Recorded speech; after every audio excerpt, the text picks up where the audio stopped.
Sunday ആയിട്ട് എന്താ പരിപാടി? നമുക്കൊന്ന് അമ്പലത്തിൽ പോയാലോ? നമുക്കൊന്ന് അമ്പലത്തിൽ പോകാം.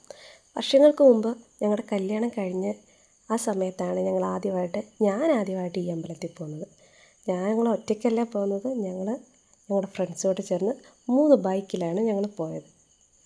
ഇതൊക്കെ കാണുമ്പോൾ കുറേ പേർക്കെങ്കിലും അറിയാമായിരിക്കും എങ്ങോട്ടായി പോകുന്നത്. ഞങ്ങൾ വകയാറ് ചെന്നിട്ട് അവിടുന്ന് ഷോർട്ട് കട്ട് കയറിയാണ് ഞങ്ങളിപ്പം അങ്ങോട്ട് പോയിക്കൊണ്ടിരിക്കുന്നത്. ഈ ഗേറ്റ് കാണുമ്പോൾ തന്നെ എല്ലാവർക്കും മനസ്സിലാക്കി കാണും ഞങ്ങൾ എങ്ങോട്ടാണ് പോകുന്നതെന്ന്. 999 മലകൾക്ക് നാഥനായ ശ്രീ കല്ലേലി ഒരാളി അപ്പൂപ്പൻ്റെ അടുത്തിട്ടാണ് ഞങ്ങൾ പോകുന്നത്. എന്നത്തേനേക്കാളും ഞായറാഴ്ച ദിവസമായിട്ട് നല്ല തിരക്കായിരുന്നു. അതുകൊണ്ട് തന്നെ നല്ലോണം സമയം എടുത്തിട്ടാണ് തൊഴാനും വഴിപാട് നടത്താനും ഒക്കെ സാധിച്ചത്. ഒത്തിരി ആളായിരുന്നു, നമുക്ക് നിന്ന് തിരിയാൻ പോലും സ്ഥലമില്ലാത്തത്, അങ്ങനത്തെ സാഹചര്യമായിരുന്നു. ബാക്കിയുള്ളിടത്തെല്ലാം തൊഴുതുകയും ചെയ്തു. അതുപോലെ തന്നെ അപ്പൂപ്പൻ്റെ കഞ്ഞിയും കുടിച്ച് ഒരുപോലെ തന്നെ മനസ്സും വയറും നിറഞ്ഞിട്ടാണ് ഞങ്ങൾ അവിടുന്ന് വന്നത്. എനിക്ക് എപ്പോൾ ചെന്നാലും അങ്ങനൊരു ഫീലാണ് ഉണ്ടാകുന്നത്. അപ്പം നമുക്കിനി അടുത്ത വീഡിയോയിൽ കാണാം.